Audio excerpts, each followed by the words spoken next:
Star మా నుంచి తాజాగా ఒక ప్రోమో విడుదలైంది. ఆ ప్రోమోని కానీ మనం ఒక్కసారి చూసుకున్నట్లయితే తెలుగు బిగ్ బాస్ సీజన్ 8 హౌస్లో 10వ వారంకి సంబంధించిన మెగా చీఫ్ కంటెండర్ టాస్క్ చాలా డిఫరెంట్గా అయితే కొనసాగుతుంది హౌస్లో. అయితే ఇప్పటికే నేరుగా కంటెండర్గా అయిన వాళ్ళు నాబిల్, పృథ్వీ, రోహిణిలు.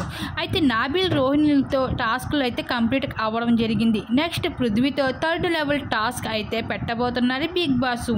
అయితే ఈ టాస్క్లో గెలిచిన వాళ్ళు కంటెండర్గా నిలవడం అయితే జరుగుతుంది. అయితే పృథ్వీతో పోటీ పడడానికి నేరుగా అయితే నిఖిల్ అయితే రావడం జరిగింది. అయితే వీళ్ళిద్దరూ కంటెండర్ రేస్లో పోటీ పడి ఫైనల్గా థర్డ్ లెవెల్ టాస్క్లో మనకి నిఖిల్ అయితే విన్ కావడం జరిగింది బిగ్ బాస్ సీజన్ 8 హౌస్లో. అయితే ఈ టాస్క్ ఏమిటంటే వాటర్ని తొరవడం టాస్క్ ఇవ్వడం జరిగింది. ఈ టాస్క్లో భాగంగా ఒక దూది లాంటి వస్తువుతో నీటిని నింపాల్సింది ఉంటుంది. అలా ఎవరైతే ముందుగా నింపుతారో వాళ్ళు ఈ టాస్క్లో విజేతలుగా నిలుస్తారు అంటూ బిగ్ బాస్ తెలియజేశారు.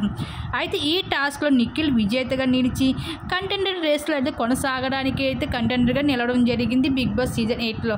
అయితే ఈ వారం మెగా చీఫ్గా అయితే గౌతమ్ కానీ నిఖిల్ కానీ వీళ్ళిద్దరు ఎవరో ఒకరు అయితే ఈ వారం అవ్వచ్చు మెగా చీఫ్గా. మరి బిగ్ బాస్ హౌస్లో మెగా చీఫ్ ఎవరు అవుతే బాగుంటుంది అనేసి మీరు ఎవరు అనుకుంటున్నారు? మీ అభిప్రాయం తప్పకుండా కామెంట్ సెక్షన్లో షేర్ చేసుకోండి.